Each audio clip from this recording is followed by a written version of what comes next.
Assalamualaikum para pemirsa YouTuber yang berbahagia. Pada kesempatan siang hari ini kita masih tetap mengulas tentang janggalnya nasab-nasab Bani Ba'alawi yang penuh propaganda halu, dan mereka diketahui bukan berketurunan Arab, bahkan darah Yahudi pun Yahudi KW.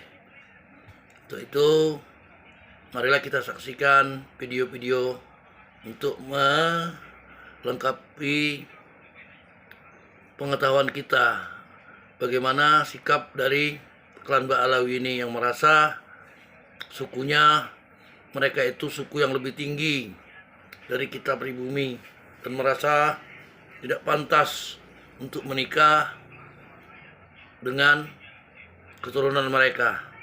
Untuk itu marilah kita saksikan segera.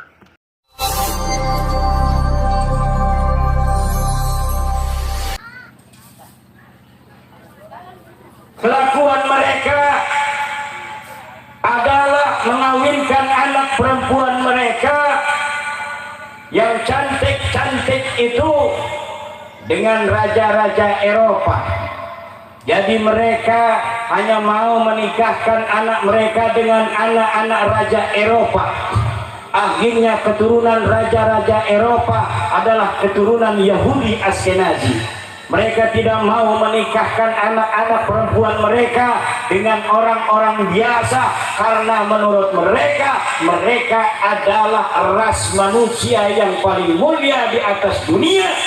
Padahal yang demikian itu Allah sebutkan untuk Bani Israel pada zamannya. Lalu dia pegang nasab Bani Israel, kemudian dia hilangkan kemuliaan dari Bani Israel untuk dirinya sendiri. Bahkan orang-orang keturunan Israel tidak sakufu apabila menikah dengan keturunan Yahudi Askenazi. Lihat sekarang di Israel, saudara.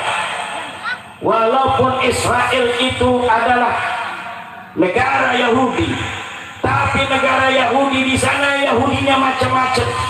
Ada Yahudi Askenazi, ada Yahudi Sephardi dari Andalus, ada Yahudi Mizrahi dari Timur Tengah. Siapa yang paling tinggi derajat sosialnya di Israel? Bukan Yahudi Mizrahi yang keturunan daripada Nabi Yakub, tapi Yahudi Askenazi yang keturunan penyembah berhala. Ini pembegalan nasab dan pencantolan nasab yang terjadi pada masa lalu yang sampai sekarang masih terjadi. Kelakuan mereka adalah merubah sejarah dan memalsukan sejarah. Salah satu keturunan Yahudi Askenazi menemukan negara Amerika, pulau Amerika yang bernama Columbus. Itu Yahudi Askenazi.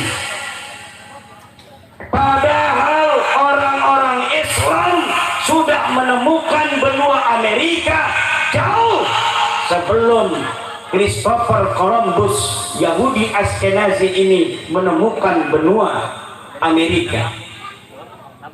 Pemalsuan sejarah, yuharrifuna al-kalima an mawadhihi. Dan inilah yang terjadi dari semua ras Hazari di dunia. Di mana saja mereka berada, maka mereka akan merubah sejarah daerah di mana mereka berada. Untuk apa tujuannya mereka merubah sejarah? Agar sejarah berpihak kepada mereka dan keturunannya ke depan. Karena orang-orang Yahudi Askenazi ingin membuat surga di dunia, bukan hanya untuk dirinya tapi juga untuk keturunannya.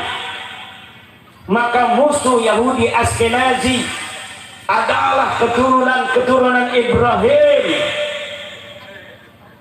nutfah nabawiyah yang akan senantiasa mendoakan anak cucunya ila yaumil qiyamah untuk setia menyembah Allah, untuk senantiasa berada dalam iman, dalam Islam.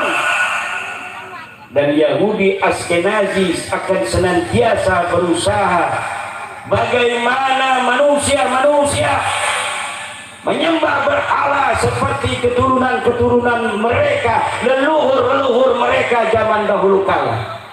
Mereka bisa kelihatannya agama Yahudi, tapi bukan agama Yahudi yang sesungguhnya diajarkan oleh Isa. Mereka bisa tampak seperti agama Kristen, tapi bukan Kristen yang diajarkan oleh Nabi Isa. Mungkin saja mereka tampak seperti orang-orang yang beragama Islam, tetapi sebenarnya mereka ingin menggelincirkan umat Islam daripada ajaran-ajaran tauhid yang diajarkan oleh Nabi Allah Ibrahim, oleh Nabi Allah Musa, oleh Nabi Allah Isa, dan oleh Nabi Allah Muhammad sallallahu alaihi wa alihi.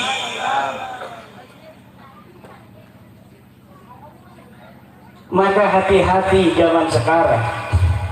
Yang paling selamat untuk orang-orang Sinar Banten, ikuti ajaran kiai-kiai yang ada di kampung kita. Ikuti Kiai Malhanil Ilmi, Kiai Fatur Rahman, Kiai Saifuddin, Kiai Qayyim, Kiai Burhanuddin dan sebagainya, yang ngaji di majlis-majlis taklim, yang ngaji di musallah-musallah, yang ngaji di masjid-masjid, yang membuka kitab Matan Takrib, yang membuka kitab Fathul Qarib, yang membuka kitab Fathul Mu'in, karena mereka ala hudan min rabbihim, ulumuhum min suyukhihim wa suyukhuhum min suyukhihim ila rasulillahi Muhammad sallallahu alaihi wa alihi wasallam.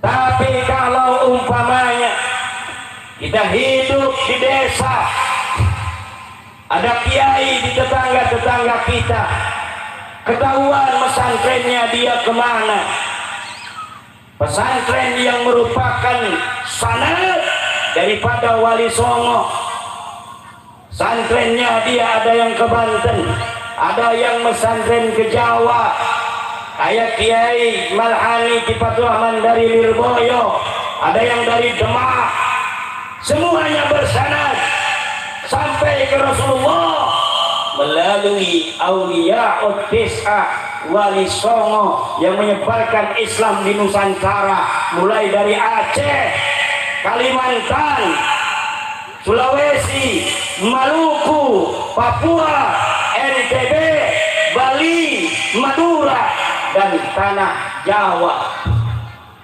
sampai ke Tenggamus, di Talang Padang, di Sinar Banten, di Majlis Taklim Al-Marzukiyatul Munawwarah. Tapi kalau kalian mengambil dari orang-orang yang sedang viral di televisi, terkenal sebagai penceramah artis, kadang-kadang ilmunya tidak ada, tidak mewarisi keikhlasan para ulama, para kiai-kiai kita,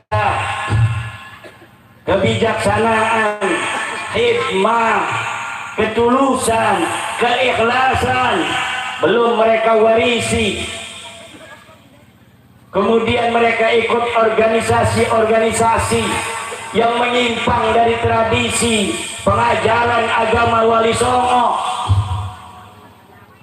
Organisasi di Indonesia yang betul-betul mewarisi daripada ajaran-ajaran Islam Wali Songo, wali-wali yang ikhlas menyebarkan agama sampai 99% Indonesia ini menjadi Islam adalah Wali Songo, dan yang mewarisinya dari organisasi yang ada di Indonesia ini adalah Nahdlatul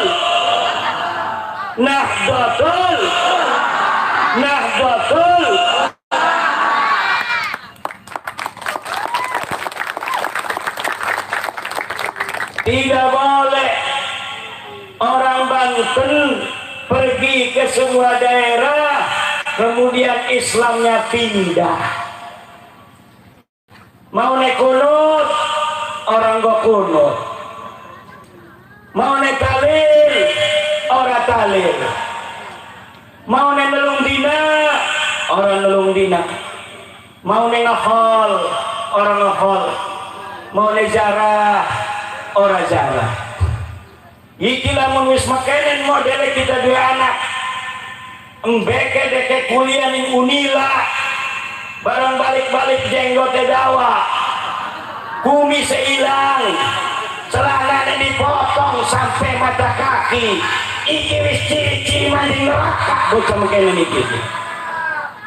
Ciri-ciri ibunya mal bakal modal, ditalili mual bakal, irisan kuping jago. Lamun dua anak orang kebenaran makono niku. Lamun wis kedeleng anak kuliah ning Unila, balik-balik anak jenggot kayak udus Jawa,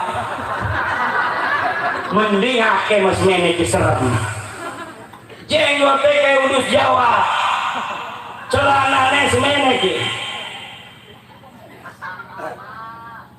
Salat subuh di deleng orang bakunut, iki wis kira-kira parek manjing neraka iki bocah. Dia lama nggak ngomong ibunya iki adalah kafir. Kenapa? Karena ibunya masih punya KTP Tenggamus. Sedangkan KTP Tenggamus ini adalah NKRI. Dan NKRI ini adalah taghut.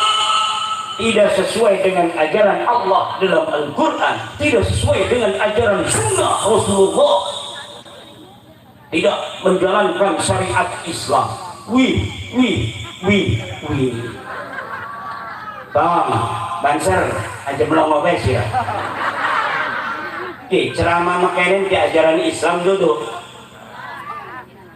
Lah premen diomong NKRI tidak mengajarkan, menjalankan ajaran Islam. Kalau kita mau acara santunan anak yatim, kemudian jalan kita tutup, banser gagah perkasa nih kanaka. Polisi orang wani ngelarang-larang banser nutup di jalan. Karena apa? Karena Indonesia cinta pada agama, semua agama. Kalau Indonesia ini tidak cinta terhadap ajaran agama, baik itu ajaran agama Islam, Kristen, Konghucu, Protestan, Katolik, Hindu, Buddha, maka kalau ada Kiai Malhanil ilmi mau bikin acara, nggak boleh di jalan begini, mengganggu masyarakat umum. Betul tidak? Betul tidak? Saya tanya, ini NKRI sesuai ajaran agama Islam atau tidak? Ibu-ibu apa jawabannya melongong ekonomi itu? Ngegelengi calon mantu marah-marah, gua apa jawabannya?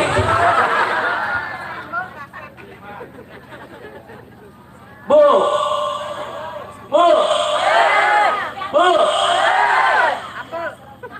Pak Jokowi ngelarang sholat ora? Pak Jokowi ngelarang puasa ora? Pak Jokowi ngelarang haji ora?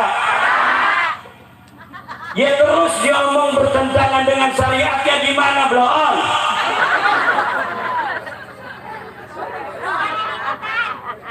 Masjid saya dari mulai Bakauni sampai Sinar Banten, kanan kiri ake masjid, sampai bingung ngarep sholat gak?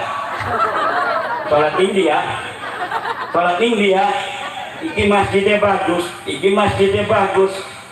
Anak sing aneh di Lampung, masjid lah ke temboknya. Mau sholat masjid lah ke temboknya, aneh amat. Ini termasuk riak kedelengan calon mertua.